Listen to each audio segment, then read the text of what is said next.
The sound of a spoon striking the bowl rang out, cold and sharp, then rolled onto the tiled floor. A drop of bright red blood fell into the ivory soup, spreading like ink, devouring silence. The restaurant froze. Only ragged breaths and stunned eyes filled the air. The man sat still. No shouting, no rage. He simply took the napkin, gently wiped the blood from his lip. A tiny shard of glass caught between his fingers, gleaming under the light like truth exposed. The waitress trembled, both hands holding the steaming bowl. He looked around, his voice deep, steady, more like a story than an accusation. If you ever tasted betrayal, it burns hotter than soup. No one understood what had just happened. Some guests raised their phones to record. Others stepped back from the table. The manager approached with a nervous smile. "Sir, I'm sure it's just a mistake." But he didn't answer. He set the spoon down softly, as if afraid to break the silence wrapping them all. His voice dropped lower, each word landing clear and cold. He wasn't just a customer, he owned the place. The air thickened. Whispers rippled through the room. People stared with fear and curiosity, wondering why a man like him would dine here in the shadows of his own creation. The waitress choked out, "Sir, are you saying you—" He nodded slightly, a single look cutting through the noise until all fell silent. Another drop of blood slipped into the white soup, blending into the broth like a story left untold. Some might call it a kitchen accident, but no. Sometimes the wounds don't come from knives. They come from people. They say justice has no color. But if you've ever worked in a place where silence gets rewarded, you'll know. Justice, too, can be locked away with the truth. His name was Xavier Thompson, founder of Soul Kitchen, once praised as Detroit's symbol of humanity and sustainable hope. He believed a good meal could heal distant hearts. He believed a good business began with kindness. But then, every belief gets tested. Reports too perfect to be real. A chef was blamed again and again, and whispers began to spread. 3 weeks before that night, everything had already started burning in that kitchen, not with fire, but with prejudice. And that was when the real story began. 3 weeks before the drop of blood hit the soup, everything at Soul Kitchen still ran smoothly, like a machine oiled to perfection. Revenue is climbing steadily. Reports glowing bright green. Internal newsletters celebrate a golden sales month. But behind those perfect numbers, something had started to rot. The first email came at the end of a late shift. Subject line simple: complaint, glass in food. A customer said there was glass in their gumbo. Their mouth cut open. The manager's note: handled internally. A few days later, another email: hair in salad. The next week, metal in pasta. Same pattern, same response, and one repeating name under responsible staff: Ashanti Williams. Xavier frowned, fingers sliding through the endless thread of messages. 4 weeks, 5 incidents, one name, one chef. No one asked questions, no one doubted, only silence, disguised as procedure. He opened the customer feedback charts. The bars flickered like off-key notes in a song. Black customers, a wave of one-star reviews. White customers, stable, even rising. An invisible line split Detroit's map of revenue in half. He called PR. "I want the original report, unprocessed." The voice on the other end sounded light as air. "Yes, sir, but that version hasn't been cleaned yet." Cleaned? We filtered out distracting elements to make it easier for the board to read. He stared at the screen in silence. Filtering distractions meant erasing what made them uncomfortable. It meant hiding the truth. He searched the archives again. Everything perfect. Too perfect to be real. The numbers calm like a fogged lake. No ripples, no wind. Yet something beneath was rotting. A forwarded chat popped up by mistake. "Maybe she's just not careful enough." They people never are. Those 2 words, they people, pierced like needles into his gut. He read them once, twice, then froze. When had the place his grandmother built to shelter souls become a place that sorted them by color? He rose and walked to his desk. The old photo frame still stood there, covered with a thin layer of dust. Mabel Thompson, founder of Soul Kitchen, smiling in black and white, her hand holding a wooden spoon, her eyes soft, like a Sunday cook's blessing. The faded words beneath the frame are barely legible. Feed the soul, not the status. He touched the corner of the frame and whispered, "Grandma, have I lost the soul of this kitchen?" On the screen, record revenue glowed in bold digits, but Xavier only saw emptiness between the lines. Numbers soaring, spirit in free fall. He knew something deep beneath was decaying. The phone buzzed. Unknown number. A woman's voice trembled through the receiver. "Mr. Thompson, I'm sorry to call so late, but you need to know this." He steadied his voice. "Go ahead. I'm listening." "Those incidents, they weren't accidents, sir. It wasn't Ashanti's fault." Her breath caught. Then she whispered, "It was hate. Intentional. We call it the cleaning game." Cleaning? Yes. They joke about cleaning the kitchen, but they're dirtying its soul. Silence. He could hear his own heartbeat. Then her voice rushed out, trembling. "You have no idea. Rick Palmer runs everything. He smiles for guests, but when the doors close, it changes. We're scared, sir. So scared. But if you don't act, this place will die." Heavy breathing. Then the line went dead. He stared at the phone, her voice still echoing. Not an accident, but hate. He walked to the window. Detroit glowed gold under streetlights. Raindrops tapped against the glass like knocks from conscience. He whispered, voice breaking. If data could speak, it would scream that something's wrong. A memory returned. Mabel once said, "Sometimes what ruins a soup isn't the salt. It's the silence of the cook." Xavier nodded slowly. Those words now felt like prophecy. He glanced at her picture one last time, then shut the screen, erasing the fake light of numbers. Silence filled the room, broken only by the rain tapping in a steady rhythm, like a warning. As he left the office through the glass hallway, a shadow crossed his path. Rick Palmer, his smile cold as steel. A glance too quick, as if he'd heard something he shouldn't. And in that instant, Xavier knew. The road to truth would no longer be peaceful. He tightened his grip on the phone. Keisha's trembling voice still lingered in his ears. "It's not an accident, sir. It's hate." Thunder rolled softly outside. A new chapter had begun, and silence had finally ended. The phone rang again as he turned off the office lights. The caller showed no name. A woman's voice fluttering like a secret. "Can you hear me? I'm Kesha." "I hear you. You need to know. Rick Palmer is staging everything." She inhaled, then spoke as if unloading a boulder. "He falsifies delivery logs, swaps spice labels, hides glass in trash bags. Did you see this with your own eyes? I captured a blurry photo, but more important was how he directed it." Keisha's voice trembled whenever she said his name. "He calls it routine. Every shift. He checks the small boxes in the drawer." "What boxes?" "Zip bags, pre-cut glass, corn-sized shards." Silence stretched, as if the hallway itself held its breath. She continued, each word pulled from the throat like a stone. "He makes us sign cleaning checklists to pin blame on Ashanti." "Who drafted the checklist?" "He did, but the form lists the chef as author." "And the delivery log?" "He manipulates receiving times to make the kitchen seem short on supplies." "Why create that impression?" "So they say Ashanti rushed. So it was careless." "An accident." Xavier gripped the chair edge, fingernails digging into wood. She whispered, fearing the walls had ears. "He also schedules white staff early, black staff on the dirty shifts." "How exactly?" "Window tables for white staff. Easy shifts, high tips. Black staff get the dirty shifts." A long breath passed through the speaker. "I know I'm risking everything, but you have to stop this." "Are you safe?"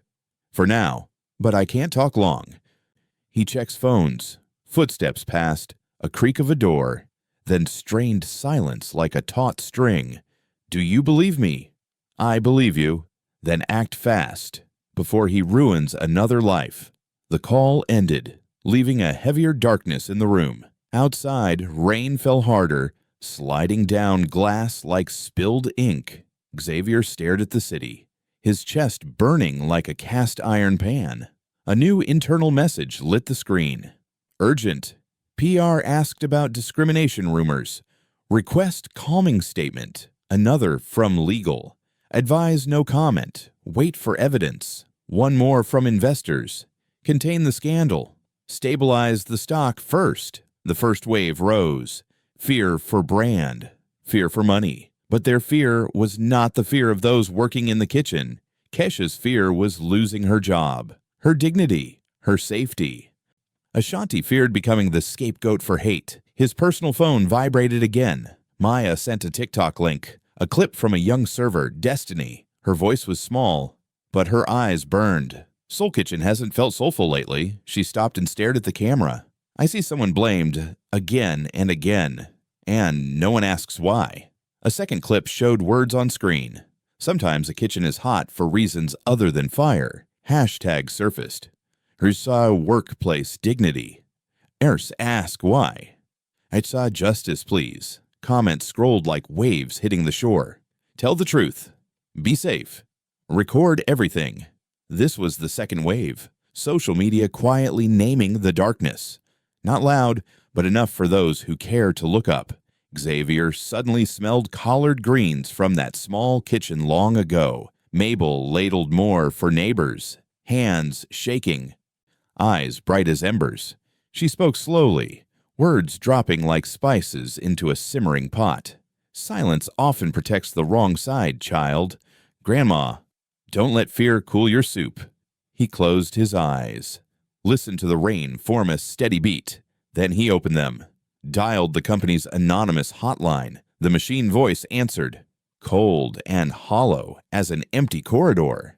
Thank you for calling. Please leave a message.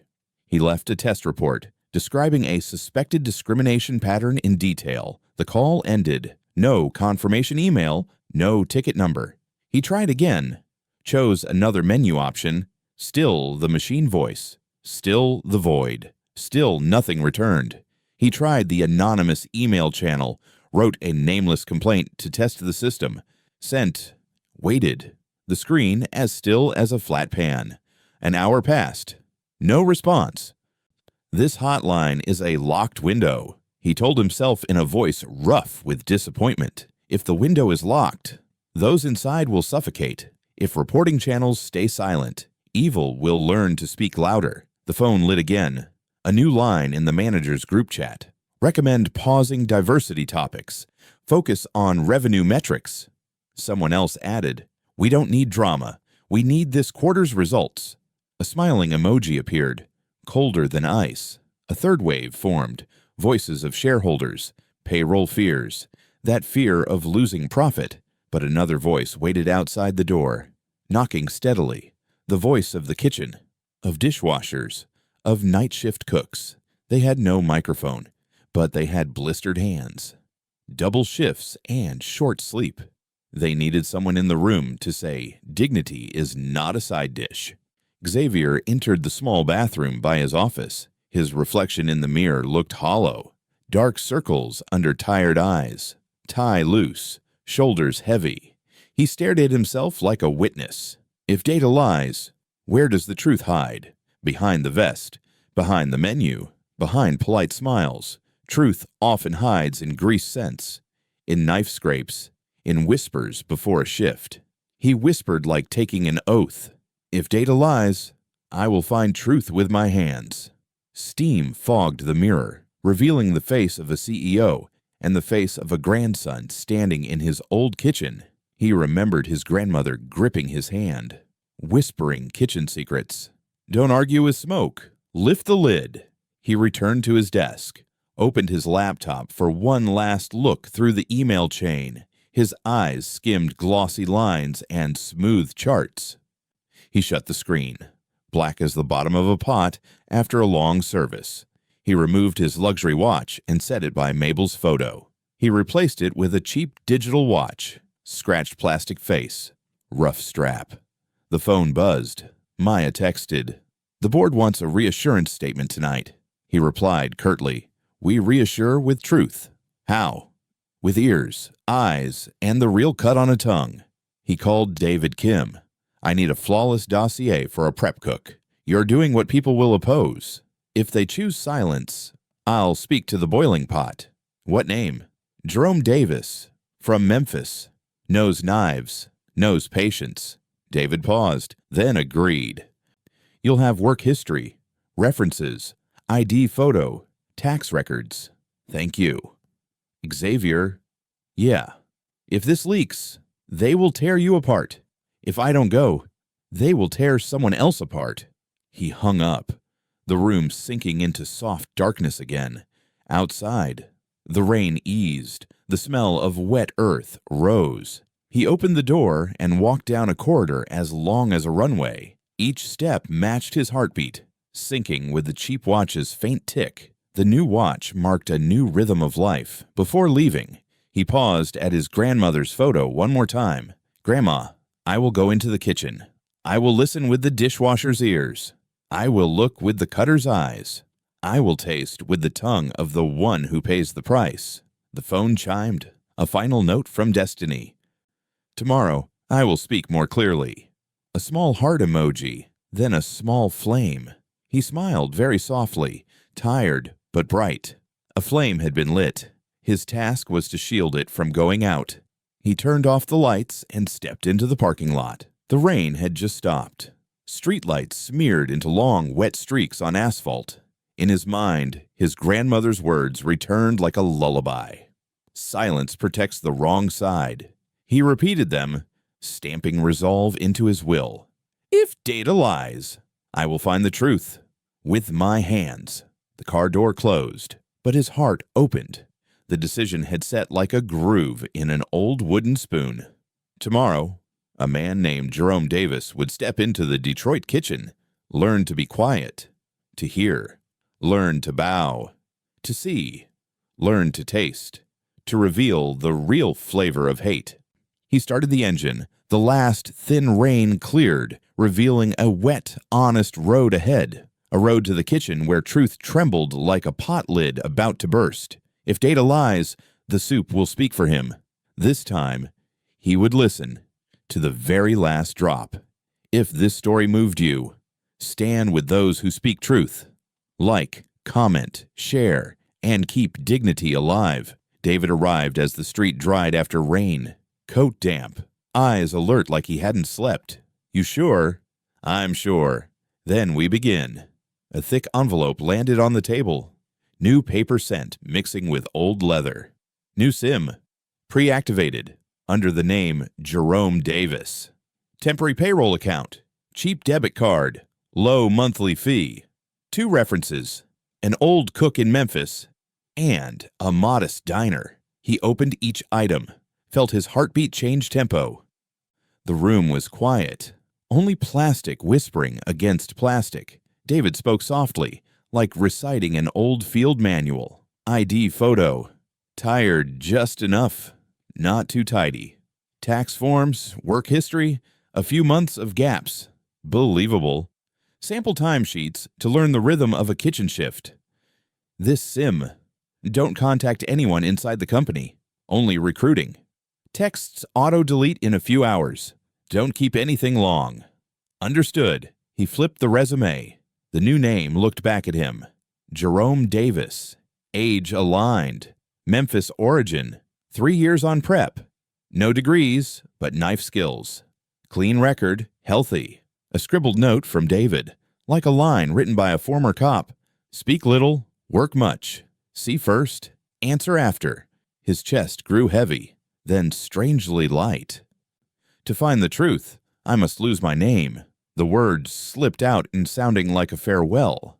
David watched him, gave a small nod. Lose a name to save people. They moved to wages, clock-in habits, how to request shift swaps, a thin plastic time card, a nicked corner, exactly like a temp worker's. Hold it like this. Don't clip it to the wallet. Keep it in the left pocket. Why? When service gets busy, Your right hand is greasy. Left stays cleaner. He smiled. A small lesson that felt true. David pulled out a square-faced watch. Plastic band. Scuffed in places. Wear this. Cheap. It beeps on time. Nothing flashy. You'll need every minute. And you'll need to look like them. He took it. The plastic chill pressed his skin. It felt right. Like pressing the time set button inside his chest. Old phone. Factory reset. Only the dummy contacts. New Gmail. Blank gray avatar. No social links. Recruiting profile. Short chat history. Asks for less pay. More hours. Keep messages brief. A touch of misspelling. Like someone rushed. I understand. David pulled a chair. Sat opposite, like a gentle interrogation. About Memphis. Which kitchen taught you knives? Soul Spice. Hourly pay. Tough owner. Loud customers. But I learned the rue. Where do you prefer to stand? By the sink. To wash fast when changing tasks. Weakness. Slow at salad mixes, but I've got endurance. David nodded. Scribbled a few strokes. Repeat your work history. 3 years. One main place. Gaps when my mother was sick. Lower your confidence a notch, but don't hunch. Why? Kitchen people are strong and know when to be quiet. He repeated, adjusted his breathing, dropped his voice one step. Hi, I'm Jerome. I can do prep. I'll come early. Leave late if needed. From the drawer, David took a worn flannel shirt, frayed threads, a faded collar, one cuff, missing a button. Put it on. He took off the suit jacket, hung it on the chair. The fabric's fall sounded like a chapter closing. The flannel hugged him, smelling of cheap detergent and imagined smoke. Good. A paper-wrapped kitchen knife. Wooden handle slightly cracked, blade carefully sharpened. Don't bring a fancy knife. Bring a real one. This edge doesn't glare. It cuts quietly. Clean. He tested the grip. Wrist lowering naturally, like the days helping Mabel. A wooden board in memory. Onions crying sunshine. Everything returning. Next. Learn the speech of the tired. Tell me what you need. I'll pick greens. You've been at the hotline. Sorry for the delay. This hand just got washed. Small lines that build a person. David opened his phone and showed the sending schedule. Send at shift start. When they're short-staffed, best odds. If they call, talk little. Go straight to, I can come today. If pay comes up, take minimum. Ask for long shifts. Soon they'll believe. You really need the money. He looked at his reflection in the window. Not a CEO, just a man without shine. Stubble shadowed the jaw, darker eyes, rumpled hair, a cheap plastic watch on his wrist. Goodbye, Mr. Thompson. Hello, Jerome. He spoke softly, letting the new name hear itself. His hand touched Mabel's frame, her gentle smile unhooking the storm. Grandma, I'm borrowing the old kitchen in my memory, borrowing the habit of bending down, tilting an ear to hear a dish change. I will find truth with fingertips, not emails. David placed a dark cotton apron, straps already worn. Tie it in front. Double knot. Quick release when it's dirty. He tied, pulled tight, feeling he belonged to the tile more than carpet. Wear the cap. Hide some of the familiar face. He put it on, and another man appeared. Are you afraid? Yes. Good. Fear keeps hands clean and eyes open. They rehearsed a short line for meeting the manager. Hello, I saw the posting. I can start right away. I dice fine, peel fast, can hold the line as support. I scrub pans, scour skillets, don't mind old grease. Words like knives, lean, sharp, no extra fat. The new phone buzzed. An auto reply from recruiting. Arrive before lunch shift. Ask for Rick Palmer. Bring ID. David handed a paper pouch. Inside, a temporary ID. Photo slightly blurry. Don't stare at it. Hand it over and put it away. Or they'll study it. Got it. He slipped off his ring. dropped it in a small box, closed the lid. Bare fingers felt exposed, but lighter. Private life stepped back. Duty stepped forward. Into the pocket he slid a few bandages, a packet of salt, a ballpoint pen, bandages for the slip of a blade, salt for cramps, pen for what must not be forgotten. David stood, cleaned up the last pieces of the cover. First day, enter early, find a quiet corner, map the flow. From walk-in to pass, who stands, who cuts in, who yields. When Rick speaks, don't stare at his eyes too long. Don't flinch either. Why? Predators like frightened eyes. He nodded, his heart like a rinsed cutting board, clean, with old knife marks. I'm ready. Not entirely, but ready enough. David smiled wearily, the smile of someone who has seen many nights. If anything happens, text one word. Smoke. I'll call back. Thank you. The door closed, leaving only the plastic watch ticking. He sat, breathed like standing before a pot at full boil. Inhale, the cold iron scent of a knife. Exhale, the imagined flower in the air. Inhale, Mabel's line. Silence protects the wrong side. Exhale, Kesha's voice. It wasn't an accident. It was hate. He sprang up, slid the file into a crossbody bag, soft-soled shoes kissing the floor. A man walked out the door, leaving a name behind. On his wrist, the cheap watch beeped once, knocking on a new shift of life. On the road, he stopped at a gas station, bought a cheap cloth wallet, a few tissues. The clerk glanced up, made change, didn't recognize him. Good. Jerome should be only a shadow. Streetlights poured late gold, the wet road still smelling of rain. He rehearsed every detail. Delivery logs, shift rosters, camera positions. He rehearsed the sorry lines, the let me lines, the I can stay late lines. Each line, a stitch, mending a torn shirt of dignity. At a red light, he checked the rear view, saw an ordinary man, ordinary enough to vanish among aprons, patient enough to hear knives on boards, and lies on plates. Goodbye, Mr. Thompson. Hello, Jerome, he murmured it, signing a quiet promise. Tomorrow, he'd arrive early, stand by the sink, ask for work with both hands. Tomorrow, he'd relearn the kitchen's rhythm, like relearning a heartbeat. Turning down the street toward a small hotel, the watch beeped again. Beep.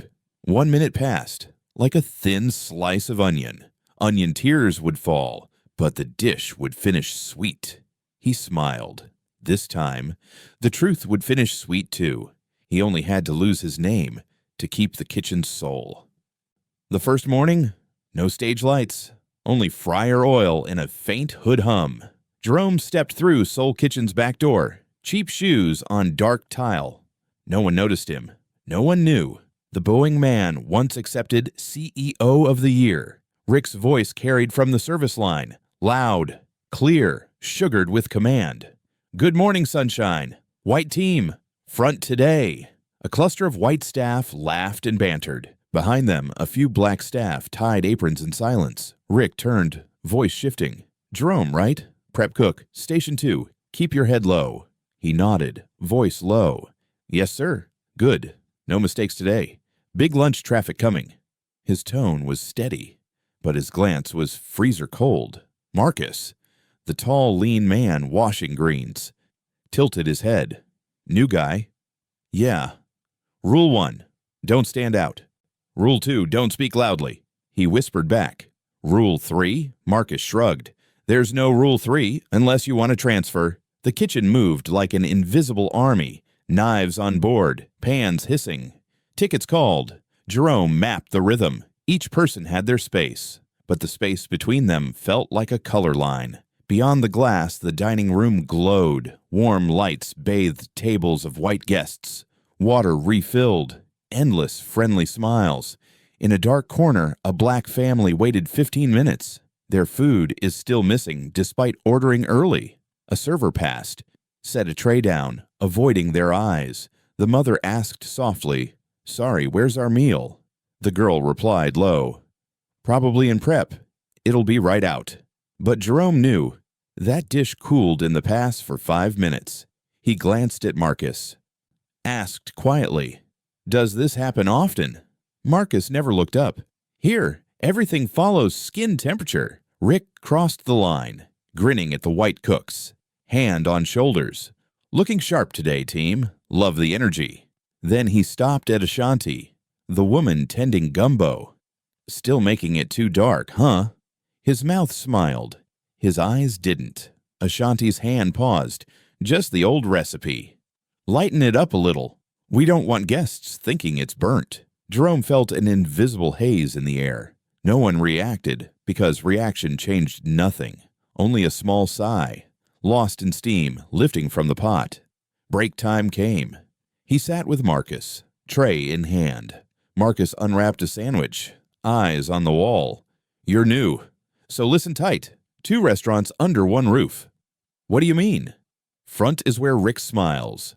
Back is where Rick miscounts." "Miscounts what?" "Hours, tips, chances." Marcus gave a dry laugh. "Here, everything is split by G and W." He looked up. "G and W?" Marcus pointed to the schedule by the door. "G is gold. W is work.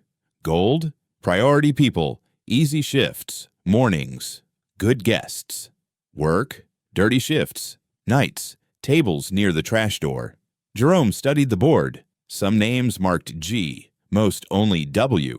Ashanti, Marcus, and Keisha were in that group. He asked low, "No one complains?"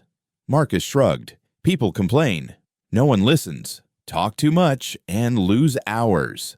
Lunch rush swelled. Rick paused at the gumbo station, pretending to check a thermometer. Something small was mounted on the probe tip. A metallic glint. Jerome lifted it after Rick moved on, heavier than normal, with a neat seam at the head. He spoke softly to Ashanti. "Did Rick bring this in?" "Yeah. Says it's for food safety." "Anyone verify it?" "No. He locks it in his drawer every night." He eased up the base. A narrow slot, just big enough for a mic insert. His heartbeat quickened. If he's listening to every kitchen word. He looked up, caught Rick watching through the office window. Sharp eyes, cold, then a smile. The smile of a man who knows he's being seen. Second break. Jerome stood by the walk-in door. Kesha passed and whispered. He wired the gumbo pot, not to listen, to prove no contamination. Contaminated. That's how he talks about us. She forced a smile, fatigue heavy in her eyes. Careful, Jerome. Here, the walls have ears. He nodded. Between knives and ladles, he heard fake data. Lies thin as the oil film on top.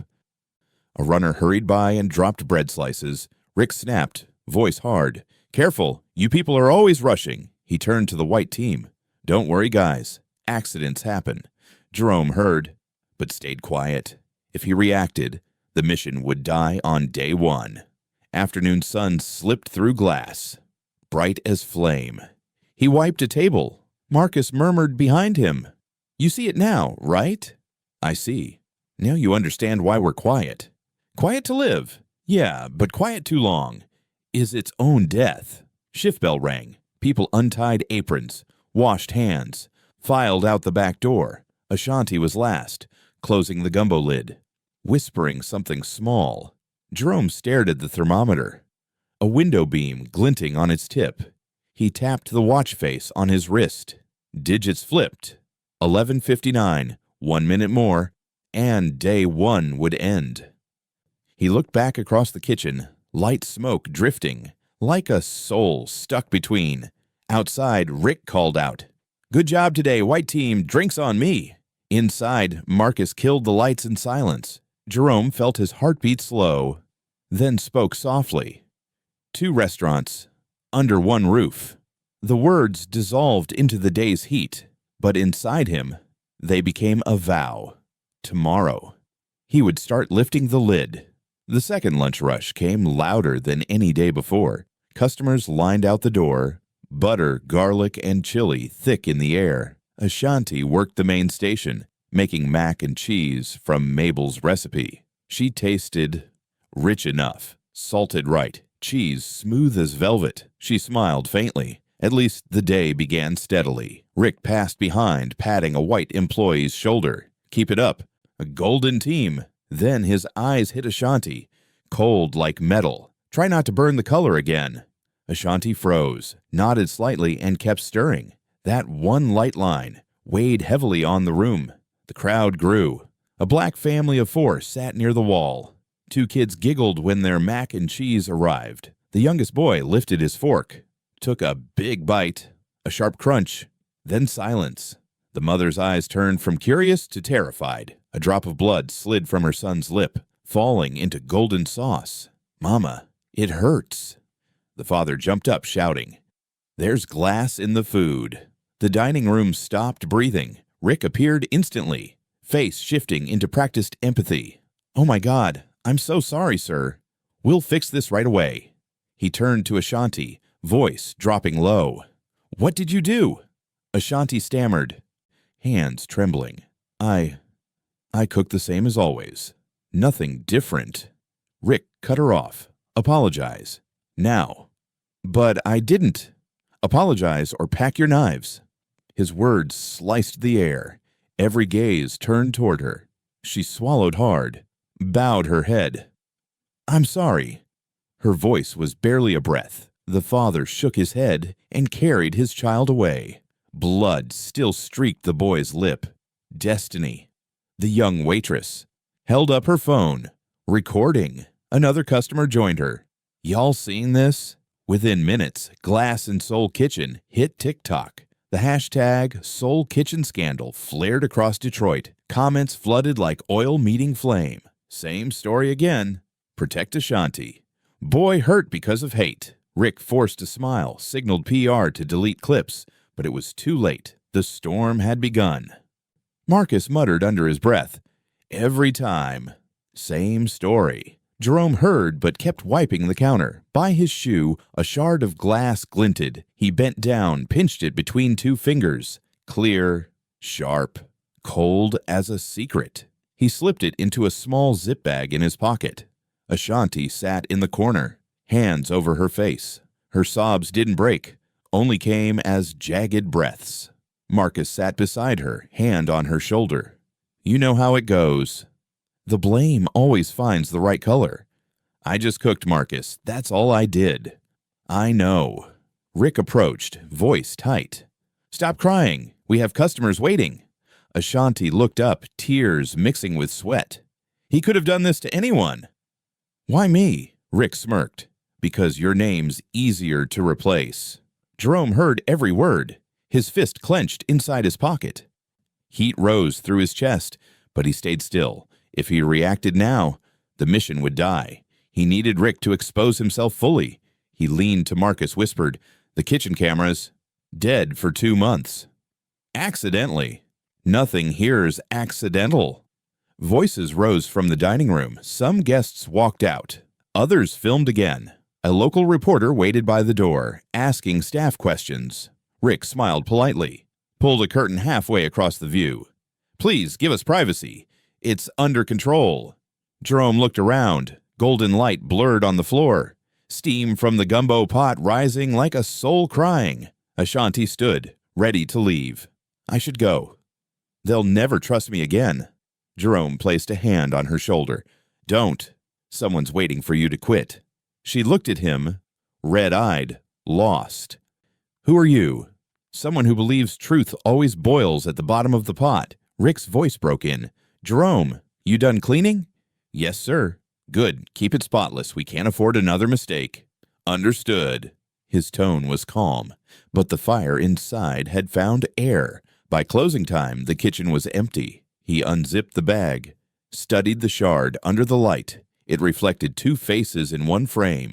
Jerome, the man chasing justice, and Xavier, the man who stopped trusting numbers. He whispered, "One piece closer to the truth." Marcus entered, watching him hold the zip bag. "What are you doing?" "Keeping evidence." Marcus nodded slowly. "Careful. In here, every bowl's got ears, and every ear fears the sound of truth." The old vent groaned. Outside, rain began again, tiny drops tapping metal like a conscience counting beats. In the corner, Ashanti still sat alone. Rick was gone. No orders left. Only warmth of unfinished meals. And the salt of tears. Jerome placed a hand on the table. "Hey, come back tomorrow." "For what?" "To prove you weren't wrong." She looked up, eyes uncertain but softening. "You believe me?" "I do. Because liars never look straight into another's pain." He walked out to the back door. Cold rain cut across his skin.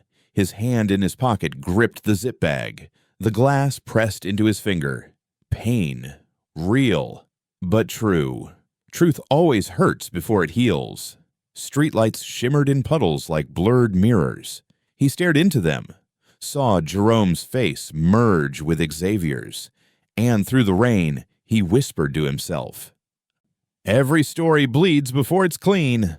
Then he left the kitchen, carrying one shard of glass and a fire waiting to be named. Early morning, the kitchen still dark.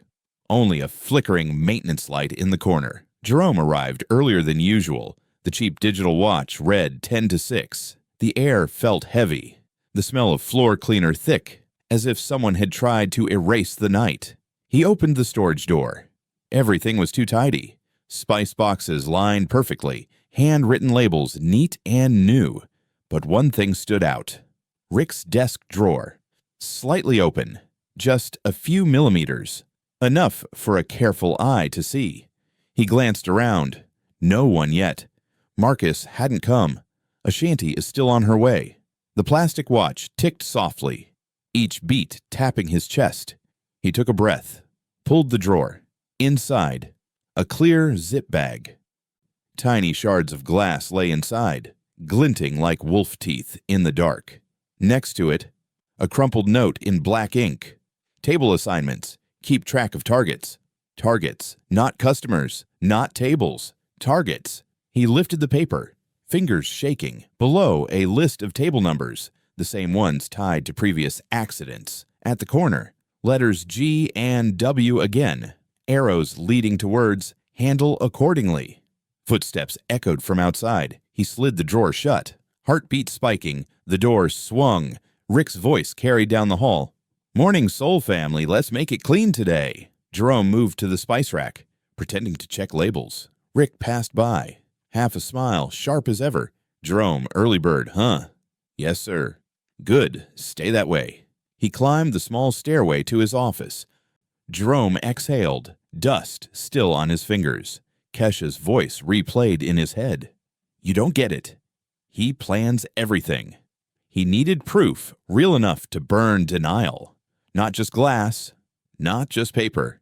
He needed a voice, the arrogance of a man who thought he'd never be caught. When Rick sat upstairs, phone in hand, Jerome slipped closer beneath the stairs. Through frosted glass, he saw him lean back, grinning.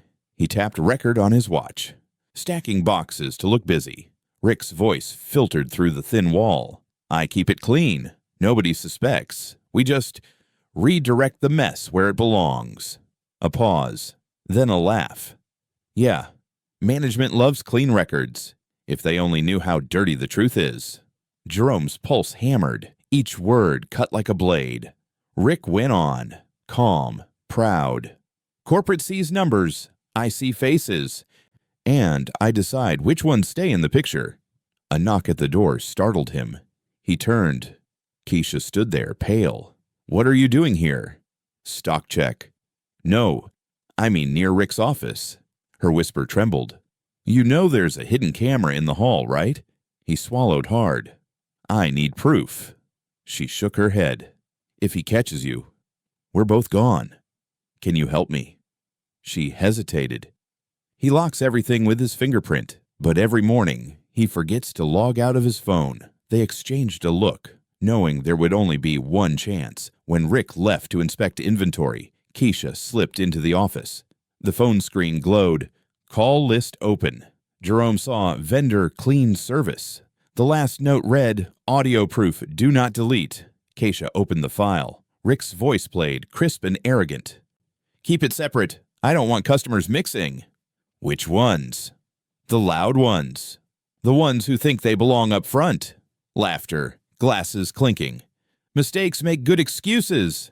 Jerome's heart thundered. He hit download to his device. Footsteps returned. Rick was coming back. Keisha whispered, "Go."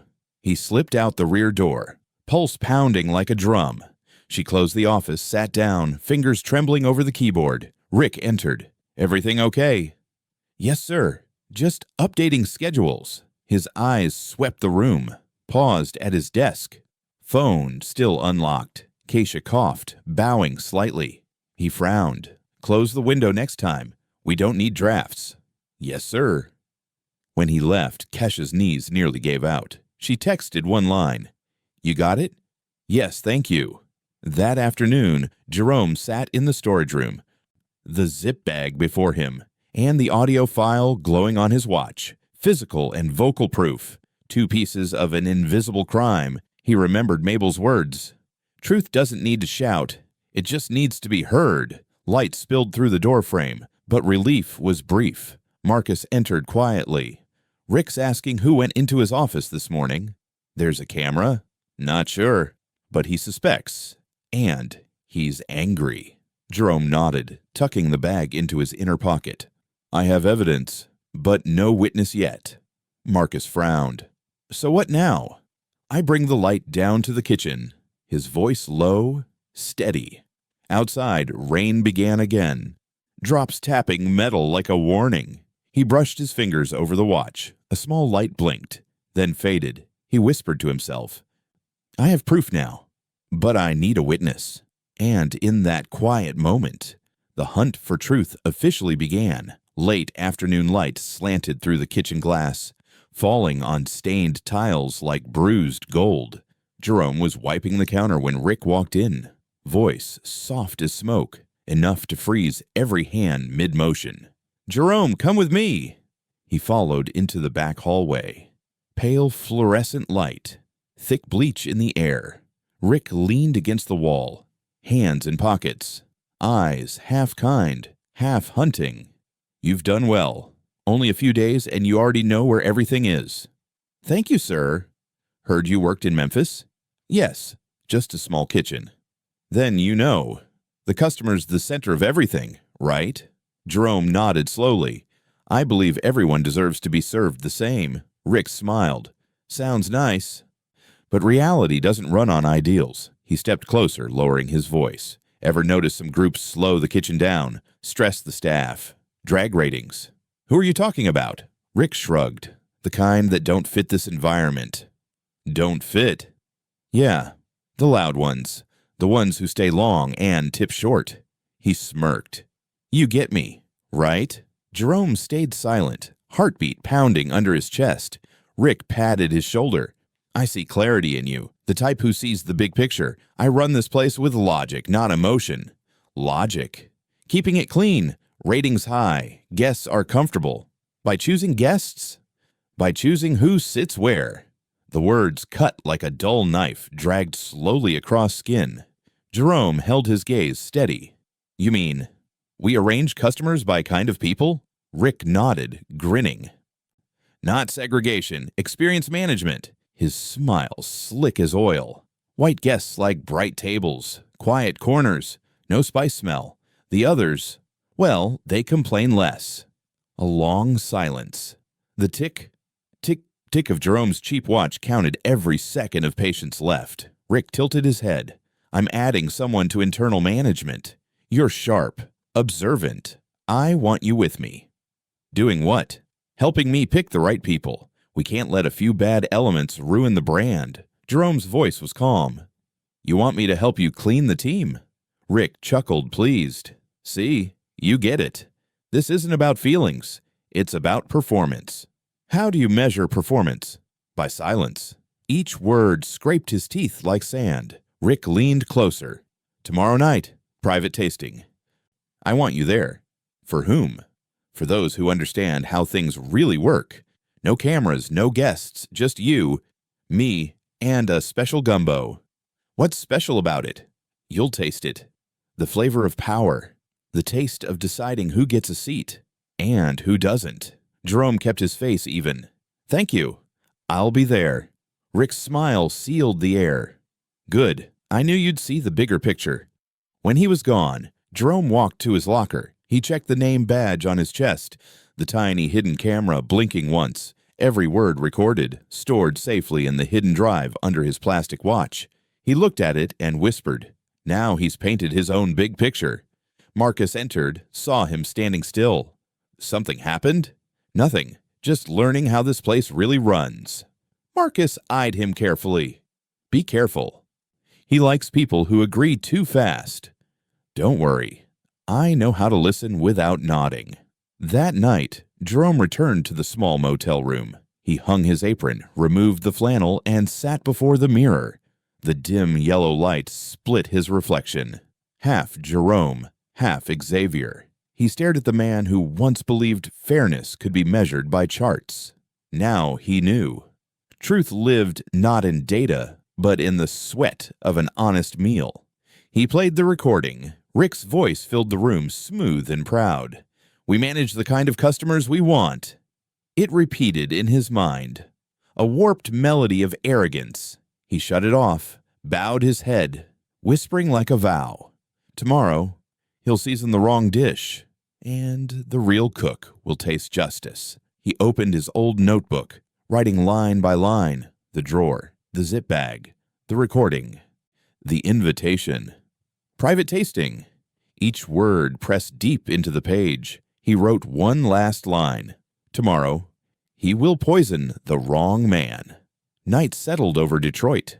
Sirens faded. Wind slipped through the cracks. He stood by the small window, watching the city breathe. On his wrist, the cheap watch blinked once. A pulse of conscience. Tomorrow, a meal would be served. And in that bowl, the man who fed hate would finally taste himself. Table 12 waited. White cloth, deep porcelain bowls, the smoky roux tangled with black pepper. Jerome sat alone, the digital watch on his wrist blinking like a steady breath. He set a cheap phone on the table, silent as something harmless. In his pocket, a thin memory card, already synced to Maya's inbox. Confirm received. Maya's reply was short. Ready. Rick emerged from the back, shoes polished, smile smooth as butter. Today's gumbo is special. His eyes swept the room, stopping on Jerome like on a test subject. Ready to taste the flavor of power, Jerome? Every flavor has an aftertaste. Jerome's voice was calm, enough to make Rick believe he'd already won. The kitchen hummed, spoons stirring, lids clinking. Ashanti stood at a distance, eyes fixed on him, hands gripping her apron. She didn't believe in evil, but she knew this script by heart. Marcus, beside her, shook his head slowly, as if to warn without words. Rick lifted the tray. 2 steaming bowls of gumbo. Green onions sprinkled, surface dark and glossy. He walked past the counter, paused in a shadowed corner. His left hand slid into his pocket. Something glittered like street dust. A flick of his finger, tiny shards falling, sinking into the thick soup. Just checking the temperature, he smiled, dipping the thermometer, the metal flash catching his eyelid. Jerome didn't blink. He watched the motion. The timing exact. Tick. His watch counted 1 long beat. Then silence. The bowl was set before him. The same flavor Mabel served from her food truck, Rick said proudly. But here, we refine it for the times. What do the times taste like? Like cleanliness. Like quiet. Like guests who know their place. Jerome lifted the spoon. Smoke, soft spice, shrimp and sausage, thickened broth. He touched it to his lips, held it, swallowed slowly. Nothing. Rick's shoulders loosened. His smile curved higher. The second spoonful, heavier. A faint crack, like a whisper made of glass. Metal on tongue, sharp heat spreading thin and fast. Jerome froze, breathed deep, holding calm under a room of eyes. Warm blood welled at his lip, a red line slipping down. He set the spoon down, dabbed it with a napkin. A dark circle blooming in white. The dining room dimmed. Voices faded. Only plates clinking softly. A phone lit up. Then another. A ring of glass screens glows around table 12. Rick rushed forward, voice rich with false concern. My God, are you okay? Let me call someone. No need. Jerome wiped his mouth, folded the napkin neatly, leaving the red mark shining at its center. You know, I've tasted this before. His tone was steady. Not angry, just solid as stone. Betrayal. Burns hotter than soup. Rick blinked, his smile splitting in half. It's a mistake. You know how busy the kitchen gets. I know. Jerome's gaze locked, dark eyes reflecting him back. I know a hand that likes to touch soup while saying it's checking the temperature. A sharp breath came from the corner. Ashanti stepped forward, then stopped, halfway between fear and belief. Marcus's hand held her shoulder. Jerome unlocked his phone. The screen lit his face, the red still wet at his mouth. You like control, his thumb swiped. So watch what control looks like when it's seen from the other side. The video played. No music, only kitchen sounds and breath. It showed Rick's hand dropping shining grains into the soup. His voice was gentle as mist, just maintaining standards. A wave of whispers rose, stretching through the tables. Rick's face drained. He lunged forward. The video's edited. You know how people twist things online. And this? Jerome tapped again. Under the desk, the taped zip bag, the glass shards, the messy note. Table assignments. Keep track of targets. An older man stood up fast, chair scraping the floor. Oh, dear God! A couple grabbed their child, backing toward the door. Jerome spoke slowly. People came here to eat and left bleeding, then got blamed for complaining. He looked up at the circle of phones aimed his way. And you called that experience management. Rick stepped back, then another. Who are you? Just a cook from Memphis. Jerome smiled, the kind that never reached his eyes, taught by an old woman in a food truck who said a decent meal never chooses color. He closed his phone, reopened it. A message flashed from Maya. Copies sent. Headquarters watching. Far away. In a cold conference room, a dozen faces stared at the same footage. Maya's voice was low through the speaker. This is Detroit. He's begun. Another voice answered, cracking. Record everything. Leave no denial. Back in the dining room, Rick grabbed the napkin, trying to cover the shard. Jerome's hand caught his wrist. Firm, quiet. Don't clear the evidence. You have no right. And what right is this? He played the third clip. Rick's voice is clear, proud. We need to remove those who don't fit. Keep the space clean, keep it quiet. A black woman near the door shouted, trembling but strong. That's not clean. That's cruel. Applause scattered, then swelled, but heavier than the claps were eyes that no longer looked away. Rick stammered excuses. I was set up. Those are cuts. Splices. You love splicing. Jerome lifted his watch, green light blinking once. But time doesn't splice. He set the watch beside the napkin, two small instruments of right and wrong. From the kitchen, Ashanti stepped out fully. You stole 4 months of my life. The dignity of this team.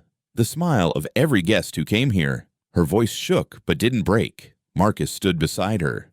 And you called it work. Jerome faced Rick. You asked who I am. He wiped the last of the blood, folded the napkin square. My name is Xavier Thompson. No one breathed. The whole room stilled. And you just put glass in the soup of this company's CEO.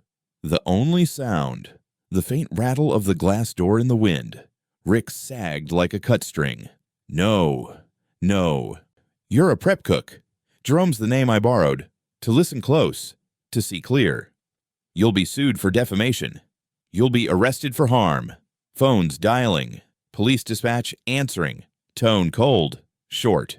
Xavier turned to the diners. I'm sorry you had to see this during dinner, but truth must be served on time. He looked at Ashanti, at Marcus, at every face still trembling but free. No one in my kitchen will cook in fear again. Rick tried to move for the door. A young man stepped aside to block him. Silent, steady. Outside, red and blue lights pulsed through the glass, growing closer. Xavier bent, picked up the napkin, placed it in a sealed evidence bag. then lifted his head, voice closing like a lid on a pot. The dinner of hate ends here. The room exhaled. Phones still shone, but no longer shook. People didn't just record, they began to believe that some nights, truth can be served hot, between the clink of a spoon and a drop of blood in a bowl of white soup. The air thickened after those words. No one moved, no one dared blink, only the light shimmered on a blood-stained apron, and two eyes met across a gulf between power and conscience. Rick stood frozen, mouth open, finger trembling toward Xavier. He's an imposter. He's not the CEO. This is all fake. Xavier said nothing. He unlocked his phone, tapped the small icon at the corner of the screen.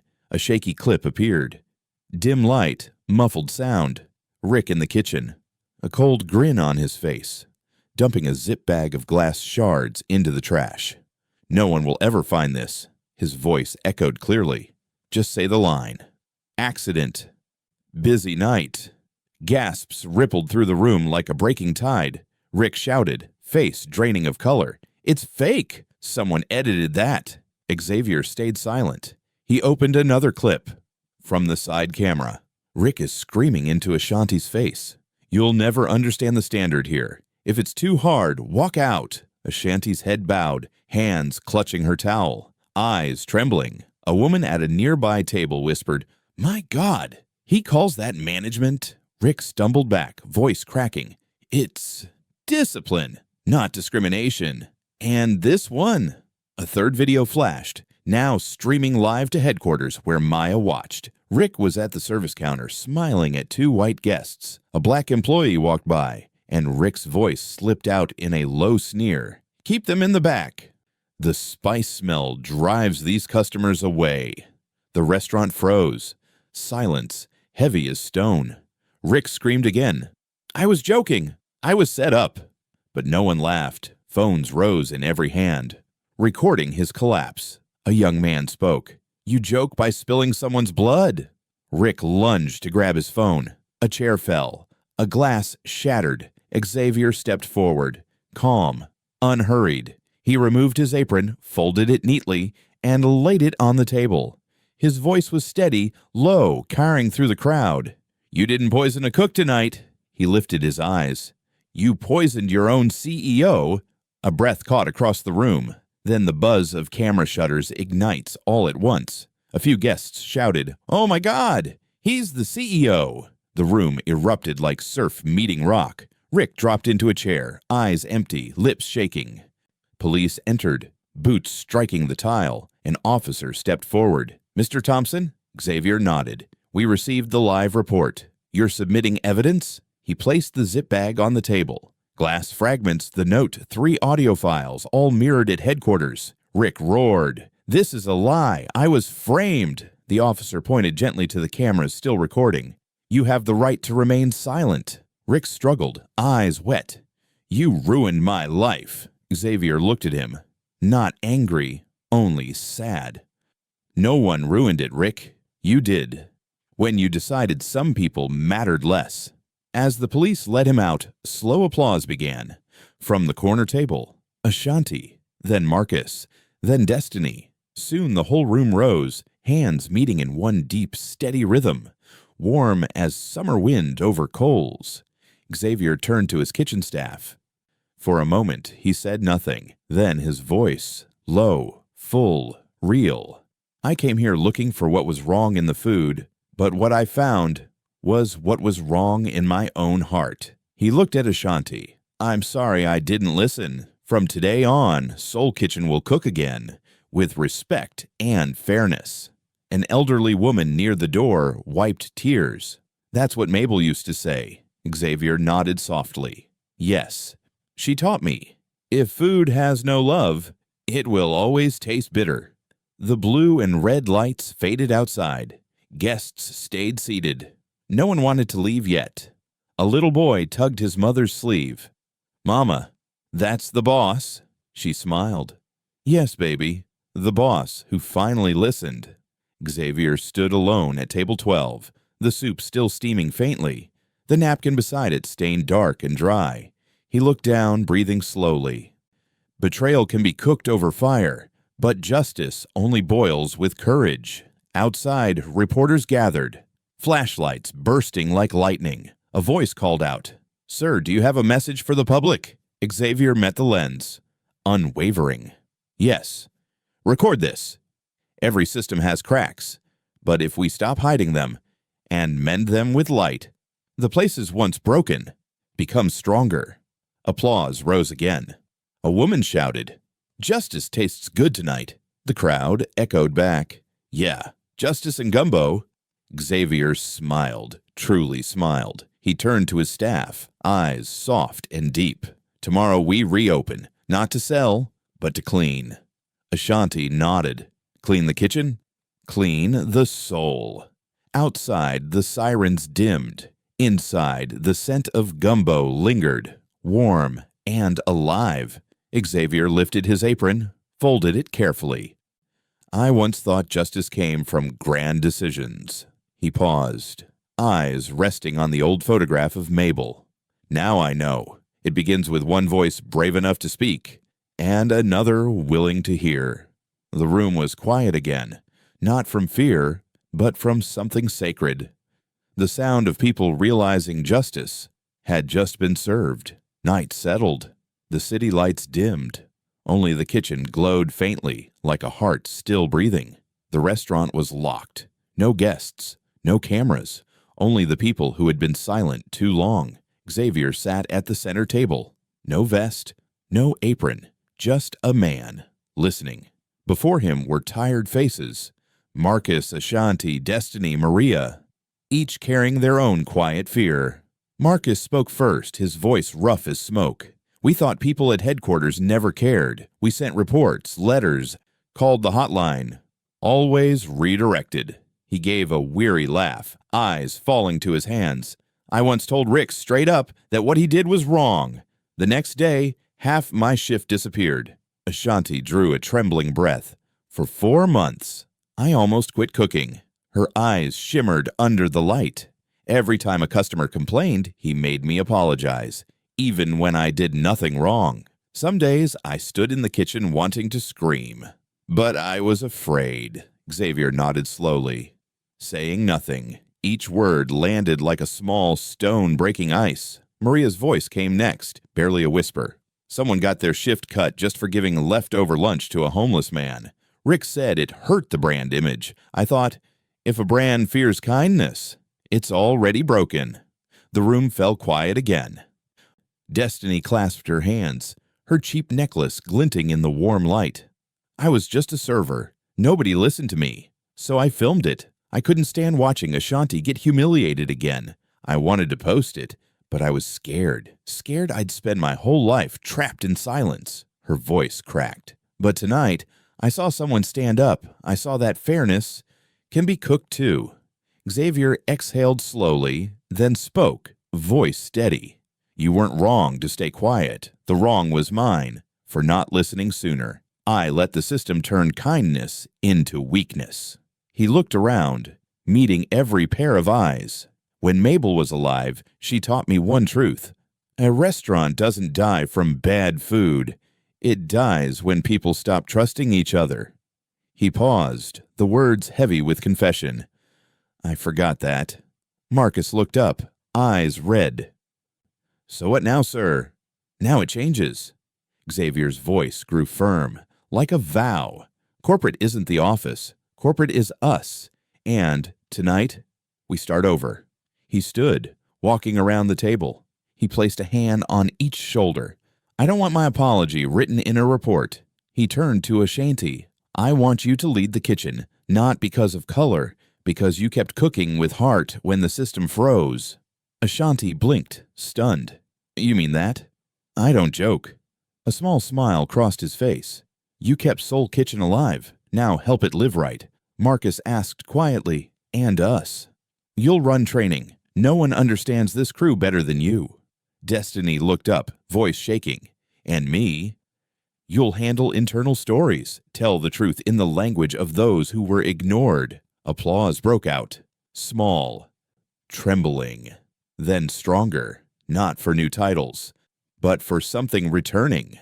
Trust.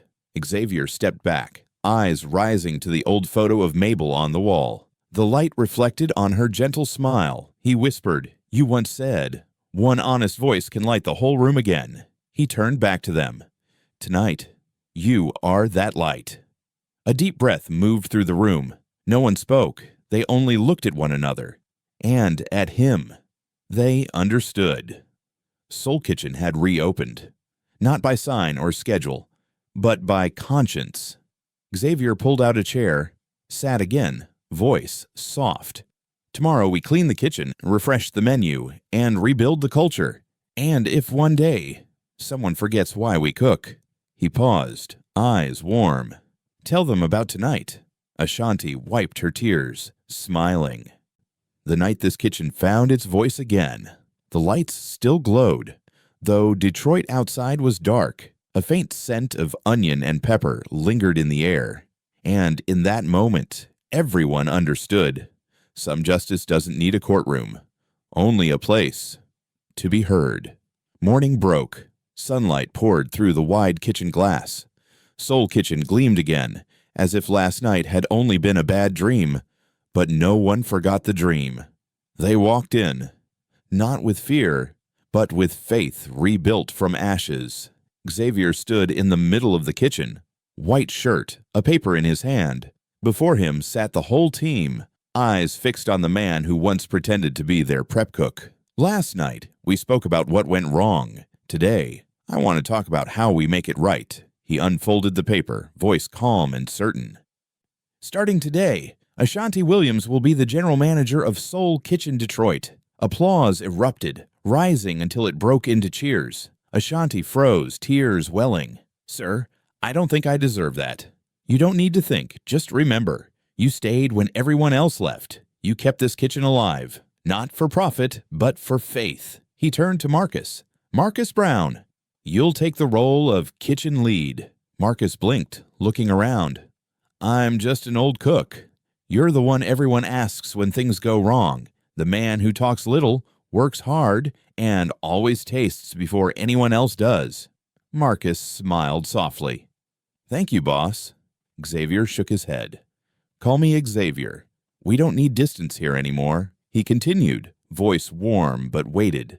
"Maria, you'll lead operations, because you understand that kindness is also a system." Maria bit her lip, tears spilling, but smiling through them. "Thank you for trusting someone who was once punished for being kind. No one will ever apologize for kindness again." Xavier looked toward Destiny. The young server at the end of the table was still wearing her old necklace. "And Destiny Lee, you'll lead social and communications." Her eyes widened. I just know how to post TikToks." "Exactly. Because of you, the truth was seen. Now you'll help us speak to the world with courage." Destiny stood, voice trembling. "I'll speak with all the truth I once feared." The room fell silent for a heartbeat, then filled with applause and quiet sobs. Xavier waited for it to settle. "You four aren't just being promoted. You represent a new kind of leadership, built not on rank, but on character." He folded the paper, slipping it into his pocket. "Now, 3 new policies. First, the anonymous hotline. Any employee can report misconduct, discrimination, abuse, dishonesty, without fear. The line will connect directly to the CEO's office. No middle management." Marcus nodded. "So, no one gets silenced again." "Exactly, because it starts by believing the smallest voice matters." Second, the monthly culture audit. An independent team will interview random staff every month, not to catch mistakes, but to measure if trust is still warm. Ashanti smiled faintly. "First time I've seen culture cooked like a meal. And that meal must never go cold." Third, the restitution program. Every customer affected will receive an apology, a refund, and a handwritten letter from the kitchen team. We're not just fixing a system, we're healing the people it hurt. Maria whispered, "Justice isn't about paying back. It's about making whole." Xavier smiled. "Exactly." He looked around the room. What happens in Detroit won't stay in Detroit. Tonight, every Soul Kitchen branch will join a company-wide Zoom meeting.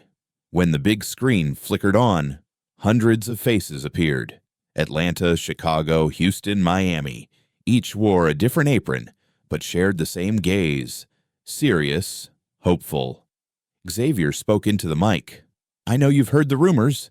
Today, I won't defend. I'll just tell the truth.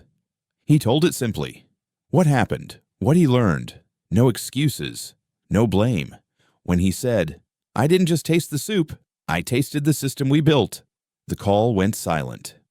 Then a voice from Texas spoke. Sir, thank you for coming down to the kitchen for real. Another from New York followed. We still believe in Soul Kitchen because tonight you made us believe in people again. One by one, little squares of light turned on. Not to speak, but to clap. And from across the country, the sound rose. Different cities, one heartbeat. Ashanti looked around the Detroit kitchen, her smile brighter than the lights. Destiny streamed the moment live with a soft caption below. Soul Kitchen isn't broken. It's waking up. Xavier stood still before the screen, his hand over his heart. Mabel once said, leadership isn't the one most heard. It's the one who listens last. He looked at every face. Tonight, I've listened.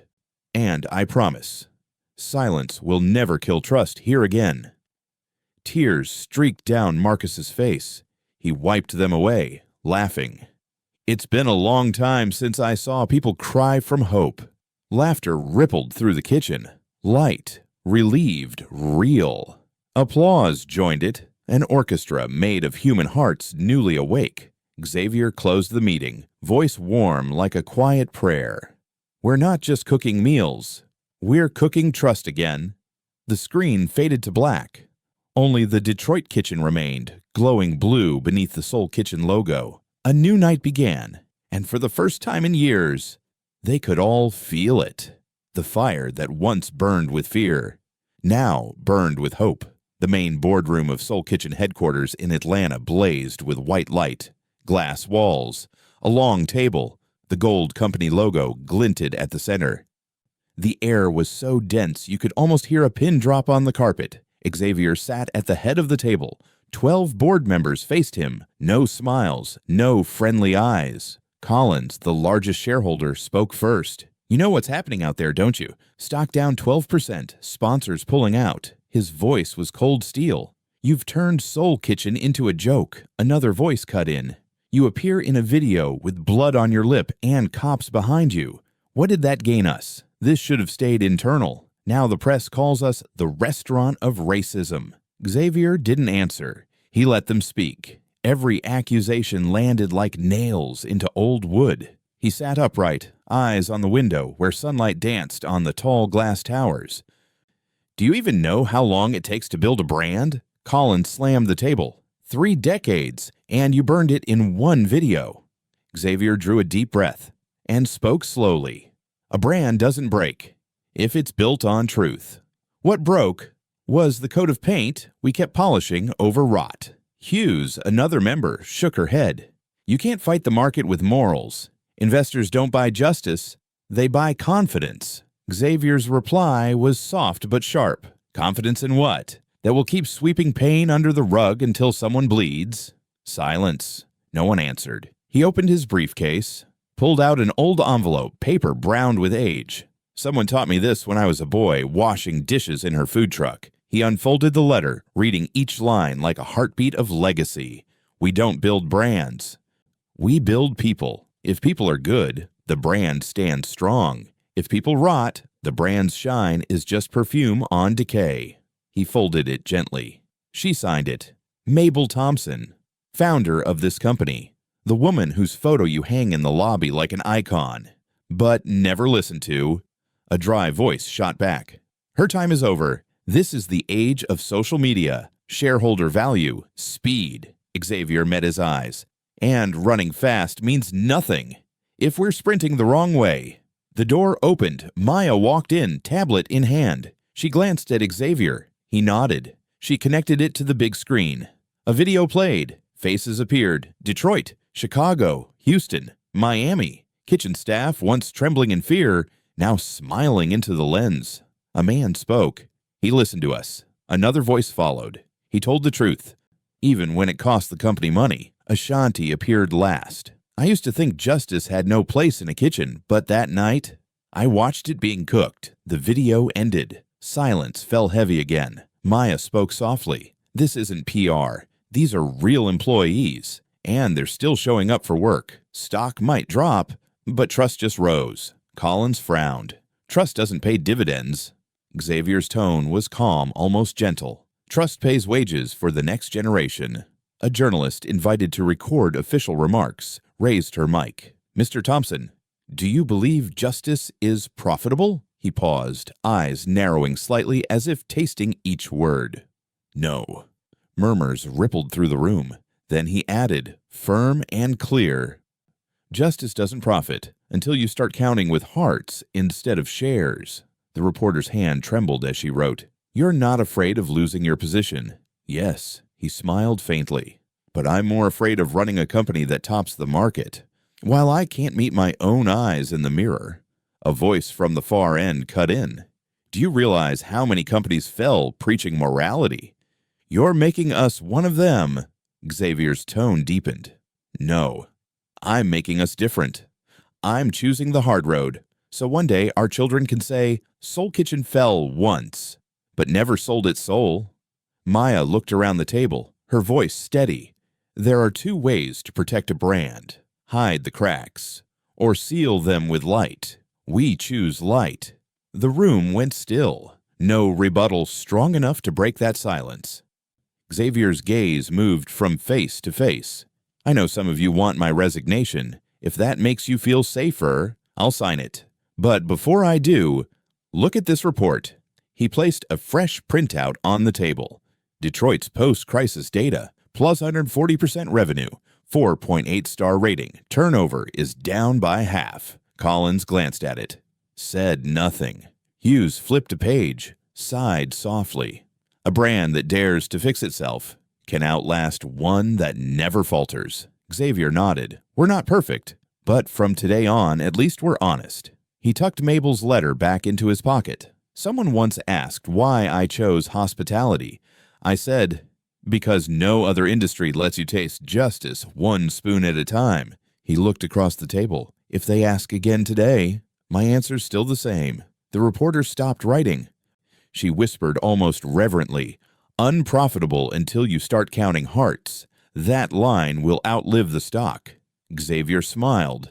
Justice doesn't need a market. It just needs someone willing to keep the fire. He stood and walked out. Golden light spilled across the hallway, stretching his shadow long. Behind the door, the board sat wordless, unsure if they'd just lost something or witnessed someone unbreakable. Outside, Maya caught up, voice low. Do you regret it? Xavier shook his head. No. Sometimes, to save a brand, you have to let it hurt. They passed the wall where Mabel's portrait hung. He stopped, eyes softening. We didn't lose anything, Mabel. We just found what we promised never to lose.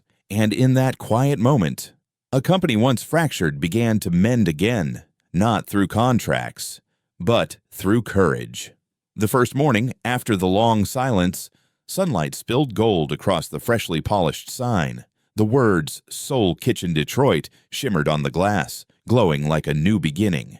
A line stretched outside the door, old and young, black, white, Latino, Asian, standing side by side. No one shouted. They just smiled softly, as if they knew they were about to witness something healed. Ashanti stood in the kitchen, clean apron, hands dusted with flour.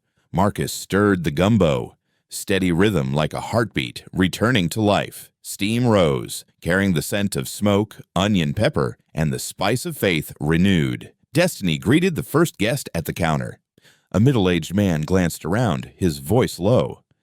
Is this the place with the glass in the soup? Ashanti heard, smiled, and stepped forward. Yes. She paused, eyes bright. And now, we serve the truth. Laughter filled the room. The man nodded, smiling in relief. I'm glad you're still open. Ashanti looked around, voice gentle. Not just open. We reopened our hearts. Tables filled quickly. Marcus carried out the first bowls, setting them down like offerings. An elderly white woman lifted her spoon, tasted, and tears welled up. "Tastes just like my mother's." Ashanti smiled softly. "Maybe because today we cooked with gratitude." A little girl at the corner table stirred her gumbo. "Mama." The chef smiles now. Her mother looked toward Ashanti in the kitchen and nodded. "Yes, like baby. And that's why it tastes better."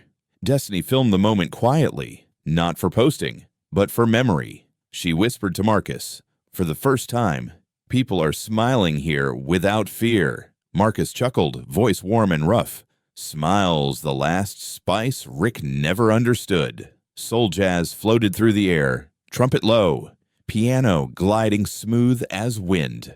No one spoke of the past anymore, only the present, breathing warmth like a pot still simmering.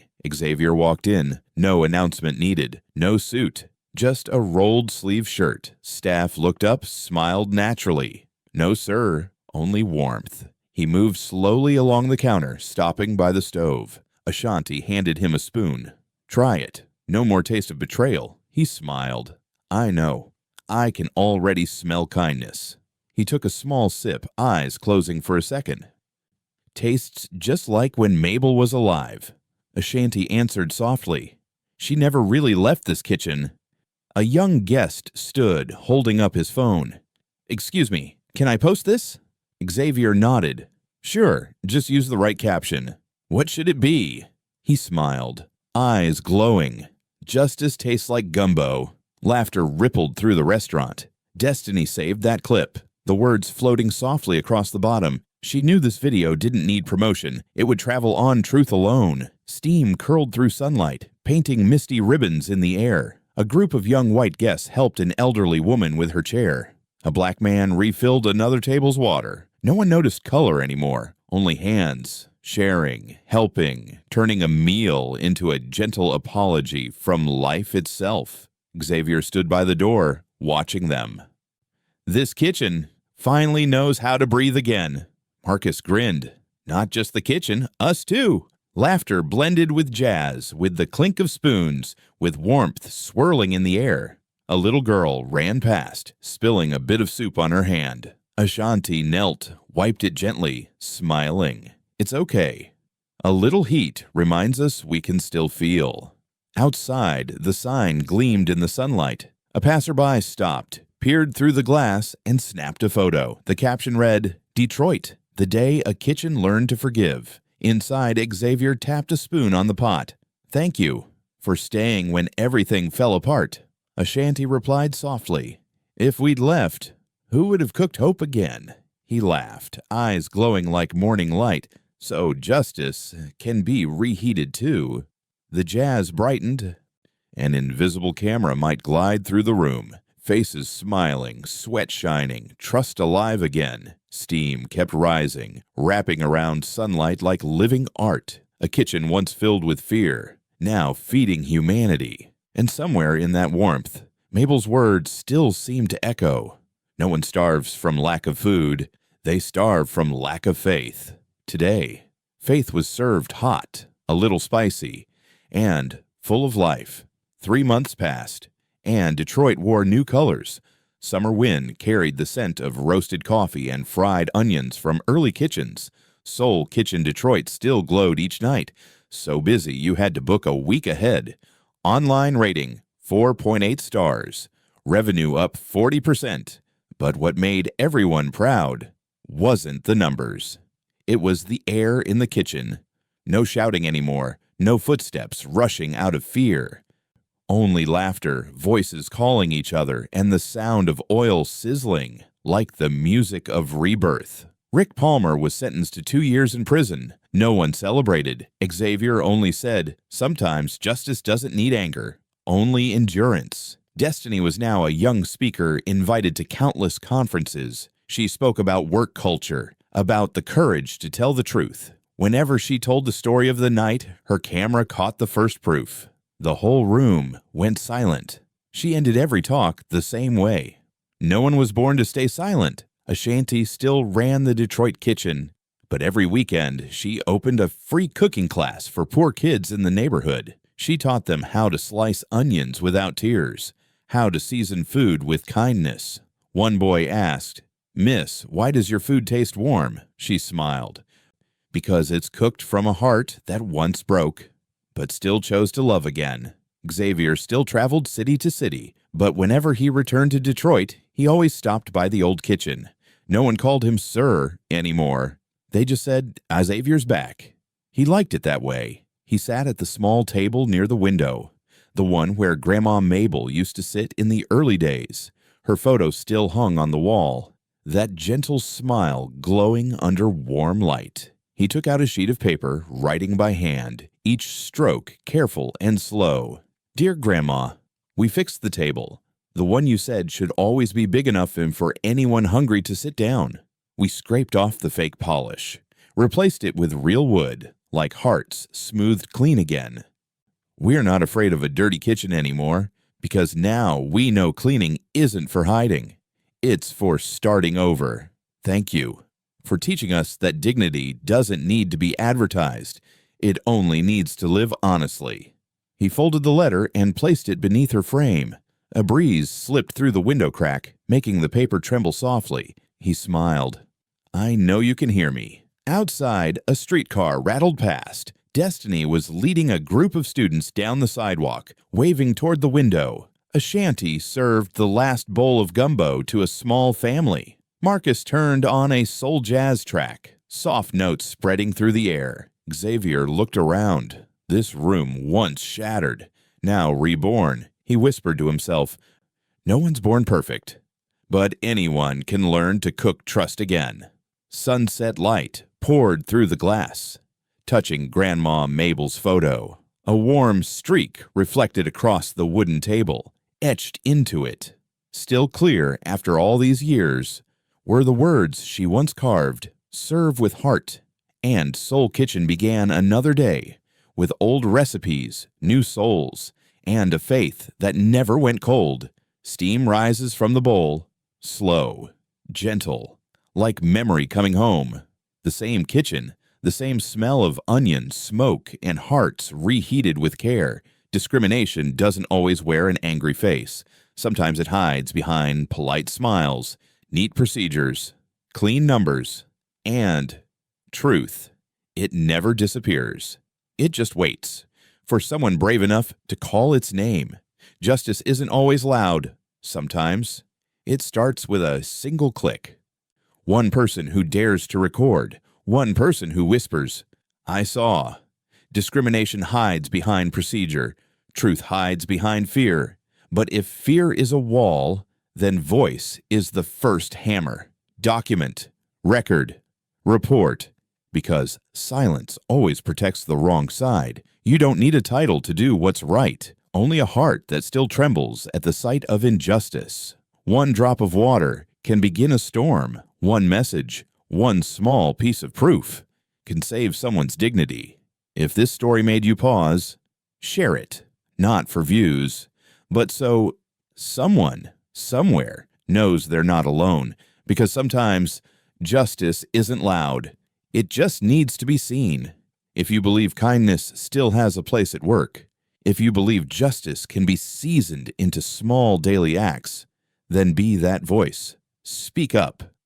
Shine light where silence has settled too long. Steam rises again from the bowl, fading into light. Once it smelled like betrayal. Today it smells like hope. If this story moved you, share it. Your voice could save someone's dignity. Because justice, like gumbo, tastes best when shared.